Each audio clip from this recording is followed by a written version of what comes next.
CEN Exam Practice Questions free. Question 1. A patient with increased intracranial pressure is at risk for Cushing's triad. Which of the following comprises Cushing's triad? Option A. Hypertension, bradycardia, irregular respirations. Option B. Hypotension, tachycardia, tachypnea. Option C. Hypertension, tachycardia, Shane-Stokes respirations. Option D. Hypotension, bradycardia, hypoventilation. The correct answer is option A. Hypertension, bradycardia, irregular respirations. Cushing's triad is a late sign of increased ICP, indicating herniation is imminent. It consists of hypertension, widening pulse pressure, bradycardia, and irregular respirations. This compensatory response is the body's attempt to maintain cerebral perfusion. Question 2. In triaging a patient with abdominal pain and a fever of 102 degrees Fahrenheit, the nurse should assign which triage category based on the Emergency Severity Index, ESI. Option A, ESI 1. Option B, ESI 2. Option C, ESI 3. Option D, ESI 4. The correct answer is option B, ESI 2. ESI 2 is for high-risk patients who are not in immediate danger but require rapid assessment and treatment. A patient with fever, 102 degrees Fahrenheit, and abdominal pain meets criteria for ESI 2, high-risk. ESI 1A is for life-threatening conditions requiring immediate intervention. ESI 3C is for stable patients requiring 1-2 resources. ESI 4D is for stable patients requiring no resources.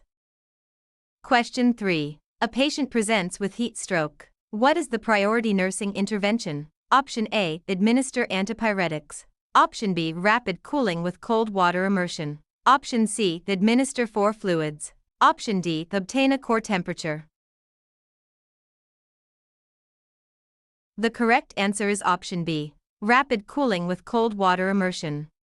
Heat stroke is a life-threatening emergency requiring rapid cooling. Cold water immersion is the most effective method. Antipyretics, A, are not effective for heat stroke, as the elevated temperature is from environmental exposure, not a reset hypothalamic set point. 4 fluids, C, are important but cooling is the priority. Obtaining core temperature, D, is important but should not delay cooling. Stressed about your CEN exam? We can take CEN exam for you remotely and undetected. We always guarantee a pass and payments only after results. To send us an email, scan the code or tap the link in the description and let's get it done. Question 4. A patient is receiving packed red blood cells. 15 minutes into the transfusion, the patient reports chills, flank pain, and shortness of breath. What is the nurse's priority action? Option A. Slow the infusion rate. Option B. Stop the transfusion immediately. Option C. Administer diphenhydramine. Option D. Notify the provider. The correct answer is option B. Stop the transfusion immediately. This patient is experiencing signs of a possible transfusion reaction, chills, flank pain, dyspnea. The immediate priority is to stop the transfusion, keep the 4-line open with normal saline, and notify the provider. Slowing the infusion, A, does not stop the reaction. Diphenhydramine, C, may be given but after stopping the transfusion. Question 5. A patient presents with severe right upper quadrant pain radiating to the right shoulder, nausea, and vomiting. The nurse anticipates a diagnosis of Option A. Acute pancreatitis. Option B. Acute cholecystitis. Option C. Peptic ulcer disease. Option D. Gastritis. The correct answer is option B. Acute cholecystitis. The classic presentation of acute cholecystitis is severe right upper quadrant pain radiating to the right shoulder or back, Care's sign, along with nausea and vomiting. Acute pancreatitis, A, pain is epigastric and radiates to the back. Peptic ulcer disease, C, is epigastric pain. Gastritis, D, is epigastric burning or pain. Question 6. A patient is brought in with a nail gun injury to the chest. What is the priority nursing action? Option A. Remove the nail. Option B. Apply pressure to the wound. Option C. Obtain a chest X-ray. Option D. Assess for pneumothorax. The correct answer is option D. Assess for pneumothorax. A nail gun injury to the chest can cause pneumothorax, hemothorax, or cardiac injury. The priority is to assess the airway and breathing. The nail should not be removed, A, as it may be tamponading a bleeding vessel. Pressure, B, may be applied but the priority is assessment. Chest X-ray, C, will help determine injury but follows assessment. Question 7. A patient with suspected stroke has a blood pressure of 190/110 mmHg. What is the appropriate nursing action? Option A, administer 4-labetalol to lower blood pressure. Option B, administer 4-hydralazine. Option C, allow blood pressure to remain elevated unless there are signs of end-organ damage. Option D, administer a nitroprusside drip. The correct answer is option C. Allow blood pressure to remain elevated unless there are signs of end-organ damage. In ischemic stroke, elevated blood pressure is often compensatory to maintain cerebral perfusion to penumbral tissue. Current guidelines recommend against lowering blood pressure unless it is extremely high, greater than or equal to 220/120, or the patient is receiving thrombolytics. This patient does not qualify for intervention yet. Options A, B, and D are not recommended unless criteria are met. Question 8. A patient presents with acute onset of severe, tearing chest pain radiating to the back. Blood pressure is 160/90 mmHg in the right arm and 110/70 mmHg in the left arm. What is the priority nursing intervention? Option A, administer 4 morphine for pain. Option B, obtain a 12-lead ECG. Option C, administer 4 beta- blockers to reduce heart rate and blood pressure. Option D, prepare for stat CT angiography. The correct answer is option C. Administer 4 beta- blockers to reduce heart rate and blood pressure.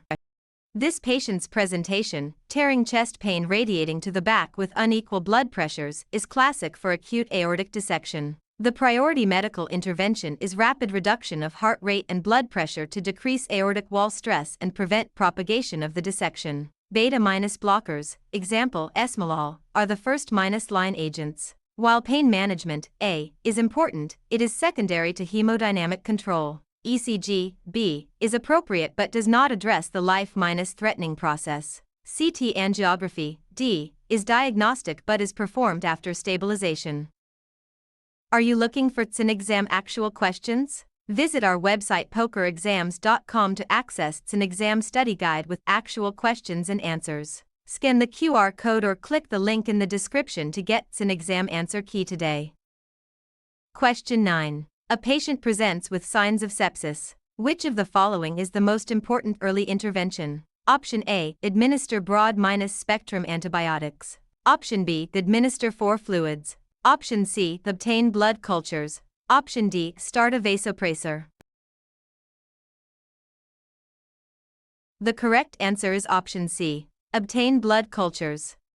In sepsis, blood cultures should be obtained before starting antibiotics to identify the causative organism. Antibiotics, A, should be given as soon as possible but after cultures. For fluids, B, are given simultaneously with cultures. Vasopressors, D, are started after fluid resuscitation.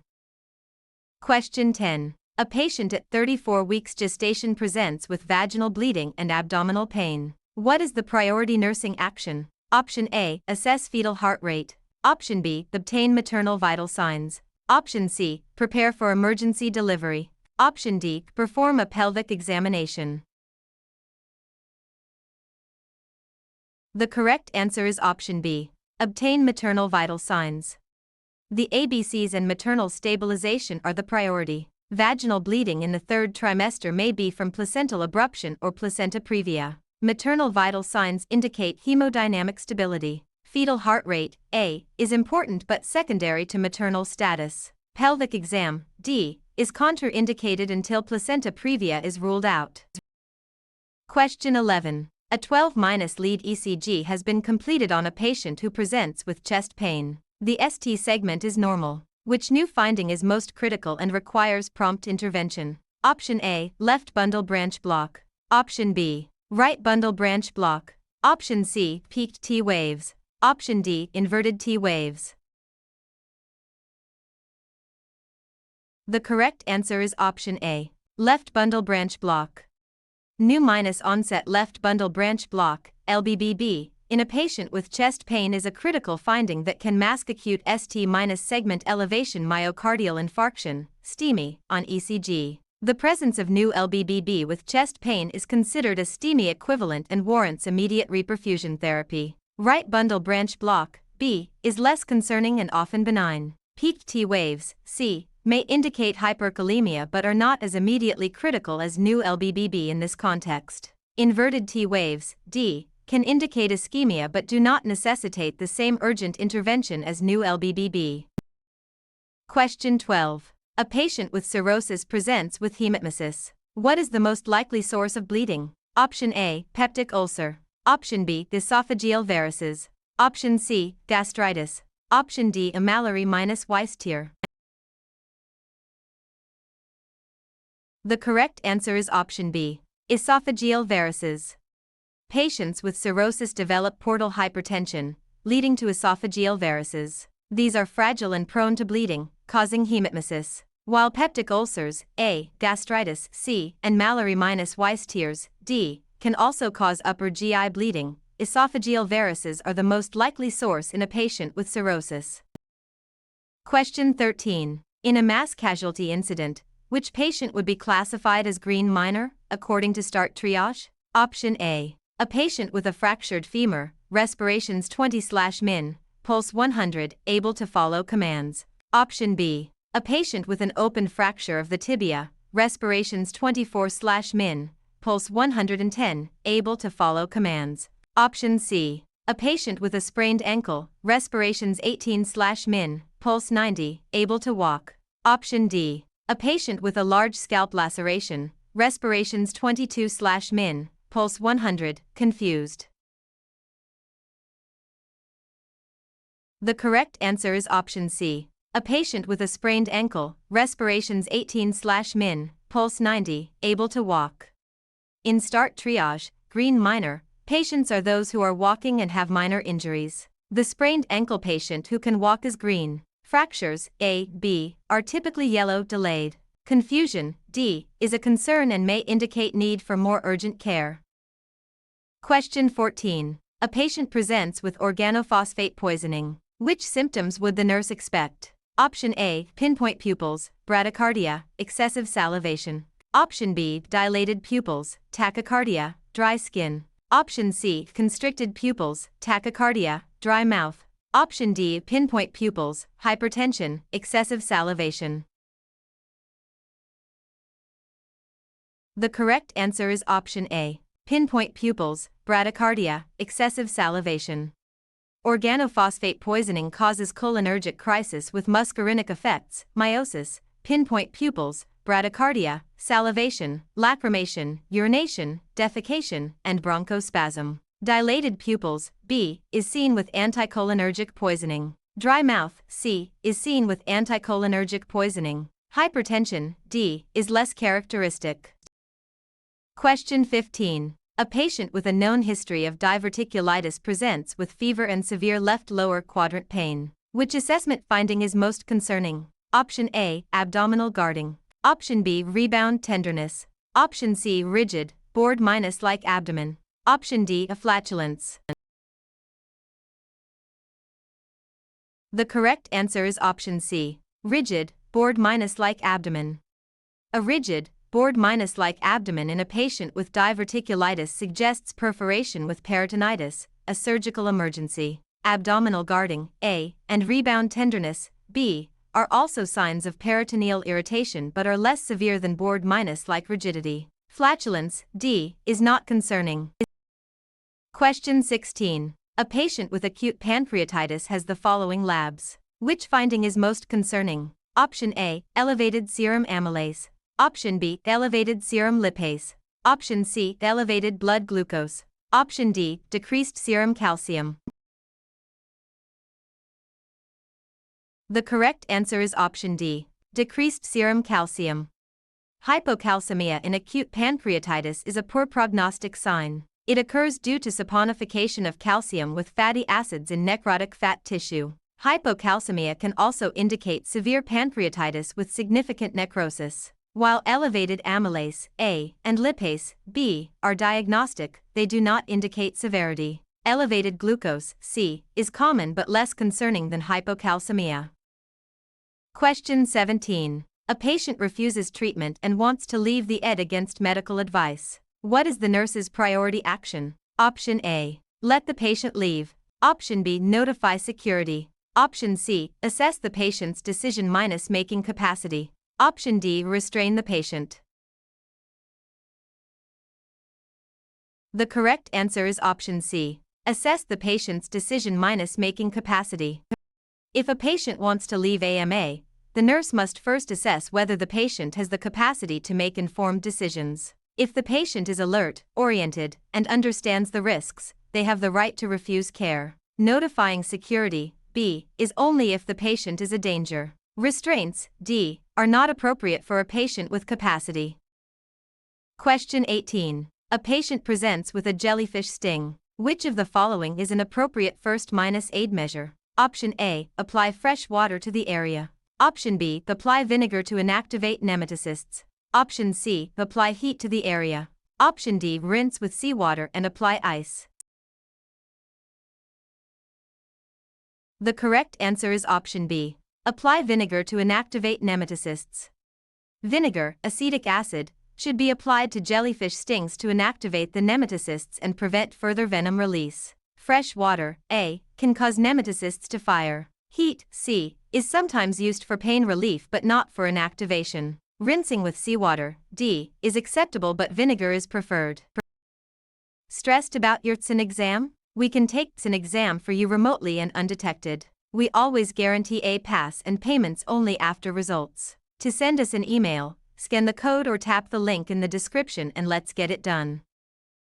Question 19. A patient with a known history of aortic stenosis presents with syncope. Which medication should the nurse avoid administering? Option A, 4-normal saline. Option B, 4-nitroglycerin. Option C, 4-morphine. Option D, 4-oxygen. The correct answer is option B, 4-nitroglycerin. Patients with aortic stenosis depend on preload to maintain cardiac output through the narrowed valve. Nitroglycerin reduces preload and can cause severe hypotension and cardiovascular collapse in these patients. 4 fluids, A, are appropriate to maintain preload. Morphine, C, should be used cautiously. Oxygen, D, is safe but not the primary concern. Question 20. A patient presents with an acute shoulder dislocation. The nurse notes the arm is held in abduction and external rotation. What is the most likely type of dislocation? Option A, anterior dislocation. Option B, posterior dislocation. Option C, inferior dislocation. Option D, superior dislocation. The correct answer is option A, anterior dislocation. Anterior shoulder dislocation is the most common type and typically presents with the arm held in slight abduction and external rotation. Posterior dislocations, B, are less common and present with the arm held in adduction and internal rotation. Inferior, C, and superior, D, dislocations are rare. Question 21. A patient presents following a motor vehicle crash with hoarseness, marked left lateral neck swelling, and respiratory difficulty. The priority intervention for this patient is? Option A, tracheal intubation. Option B, 4 fluids. Option C, needle cricothyrotomy. Option D, pleural decompression. The correct answer is option C, needle cricothyrotomy. This patient has signs of impending airway obstruction from a laryngeal or tracheal injury, hoarseness, neck swelling, and respiratory distress. The swollen and distorted anatomy makes oral or nasal intubation, A, likely to be impossible or dangerous. Needle cricothyrotomy, C, provides immediate airway access below the injury. 4 fluids, B, and pleural decompression, D, are not the priority for airway compromise. Question 22. A 25-year-old female presents with acute onset of severe lower abdominal pain and vaginal bleeding. The patient states she is 8 weeks pregnant. What is the priority nursing action? Option A, administer 4 fluids. Option B, obtain a urine pregnancy test. Option C, prepare for immediate surgery. Option D, assess for signs of hypovolemic shock. The correct answer is option D, assess for signs of hypovolemic shock. The patient's presentation of pain and bleeding in early pregnancy is concerning for ectopic pregnancy or spontaneous abortion. Hypovolemic shock can develop rapidly with intra- abdominal bleeding. Assessment of vital signs and signs of shock are the priority. For fluids, A, may be needed, but assessment comes first. A urine pregnancy test, B, is unnecessary, as the patient already knows she is pregnant. Surgery, C, may be needed but is not the first step. Question 23. A patient with heart failure presents with acute pulmonary edema. The nurse anticipates which initial medication? Option A, for furosemide. Option B, for morphine sulfate. Option C, for nitroglycerin. Option D, for dobutamine. The correct answer is option C, for nitroglycerin.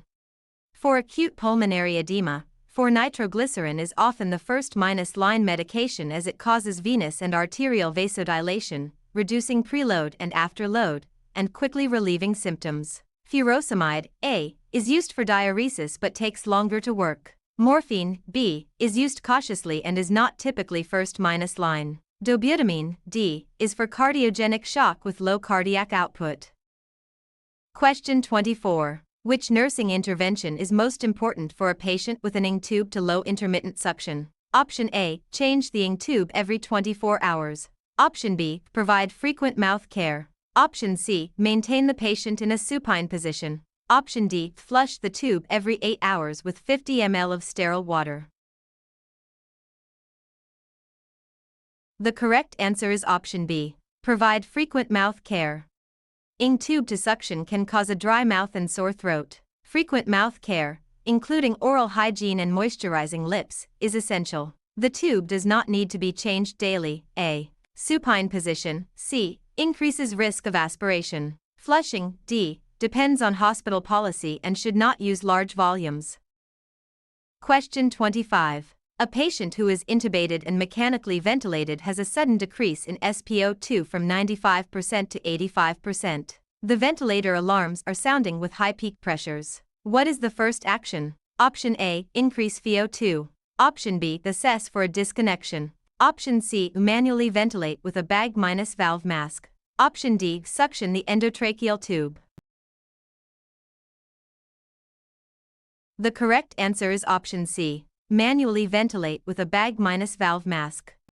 When an intubated patient experiences a sudden drop in SpO2 with high pressure alarms, the immediate action is to disconnect from the ventilator and manually ventilate with a bag-valve mask, BVM. This allows assessment of breath sounds, compliance, and tube patency. Increasing VO2, A, may help briefly but does not address the underlying issue. Suctioning, D, may be needed later. A disconnection, B, would cause low pressure alarms, not high pressure.